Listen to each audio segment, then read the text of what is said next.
Pergerakan Buruh menyatakan ia sudah mendekati hampir 40,000 pekerja sepanjang setahun lalu. Ia dalam usaha untuk menjalin kompak pekerja demi mewakili suara mereka awal-awal lagi. Lebih banyak tumpuan juga akan diberikan kepada golongan muda. Demikian menurut Setiausaha Agung NTUC Ng Chee Meng kepada Mediacorp.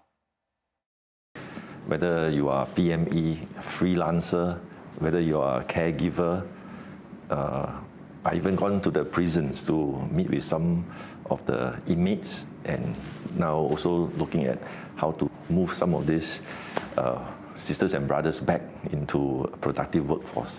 So we have made good progress in these spaces. We hope to do not just a conversation, but take concrete action in the next phase of Singapore's development. Beliau menambah lebih banyak usaha akan dilakukan dengan golongan belia. Mereka merupakan kumpulan besar warga Singapura yang akan selesai persekolahan ataupun perkhidmatan negara dan membentuk tenaga kerja masa depan. NTUC sudah mendekati sekitar 10,000 daripada golongan ini untuk mendengar pandangan mereka. They have expressed certain needs that they hope that NTUC can do together with them. Career opportunities, workplace adaptation, finances, mental well-being. And specific to these career aspirations, well, we are starting the career starter lab pilot to see how we can value add in this space. Aturan pekerjaan fleksibel atau FWA juga akan kekal menjadi tumpuan. NTUC berharap dapat mentakrifkan dengan lebih baik lagi jenis kerja dan gaji. Ini terutamanya untuk membantu golongan tertentu seperti para penjaga. We hear and understand and empathize with the needs of the caregivers, and mostly our sisters. The pressures of work, career, and sometimes not just aged parents, but kids as well. So we think that flexible work arrangements, structured and flexible, in a more negotiable fashions with employers, where both sides have good understanding of what FWA means, how we can tailor needs, will be very, very helpful. Persatuan Perdagangan Pelepasan Gas Karbon Antarabangsa IETA akan menubuhkan sebuah pejabat di Singapura tahun ini. Langkah itu bertujuan memajukan huraian pasaran karbon di rantau Asia Tenggara. Singapura mengumumkan langkah itu di persidangan Carbon Forward Asia yang diadakan buat julung-julung kalinya. Persidangan ini disertai pihak-pihak pemerintah dan syarikat sejagat yang ingin menyumbang kepada perubahan iklim di Asia. Ini sedang rantau ini membentuk separuh daripada pelepasan gas karbon sedunia dan mempunyai beberapa pasaran karbon yang besar berkembang. Singapura mahu memainkan peranan aktif dalam mengurangkan pelepasan karbon. Buat masa ini, Singapura menempatkan lebih 80 perniagaan utama dalam sektor karbon iaitu yang tertinggi di Asia Tenggara. Dan jumlah itu dijangka bertambah dengan kesaan agar lebih banyak firma untuk meluaskan operasi di sini. Sama ada peningkatan kemahiran digital ataupun memanfaatkan teknologi, generasi seterusnya pegawai home team perlu siap bagi masa hadapan.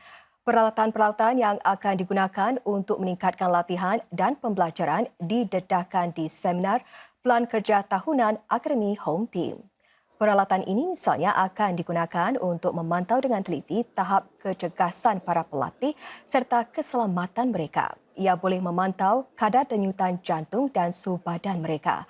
Dalam soal pembelajaran pula, peningkatan akan diterapkan kepada platform online bagi para pegawai mengakses kursus-kursus pendidikan. Contohnya, terdapat modul kerjasama sosial. Ini bermakna pegawai yang berdaftar untuk mengikuti kursus akan dapat mengambil bahagian dalam perbincangan dan berkongsi pandangan mereka.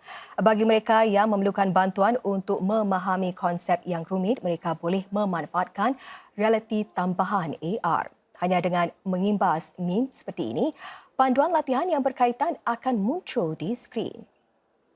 We wanted to promote so that they can learn anytime, anywhere, and any place, and at the same time create an opportunity for them to collaborate online and learn from each other.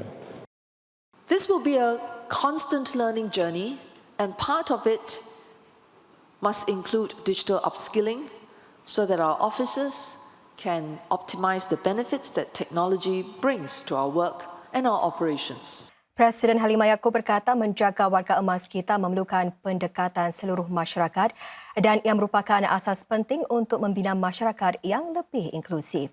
Beliau berkata demikian selepas melawat Pusat Pemulihan Siang Hari Persatuan Kebajikan Meta di Tampines hari ini. Beliau memuji usaha untuk membolehkan warga emas meniti usia lanjut di kawasan yang sama dalam masyarakat mereka.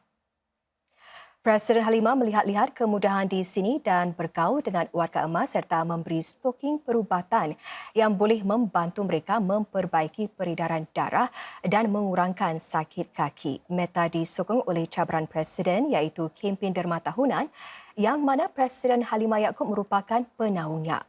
Dana itu turut membantu menyelenggara pusat ini serta program sokongan pekerjaan untuk belia kurang daya intelektual.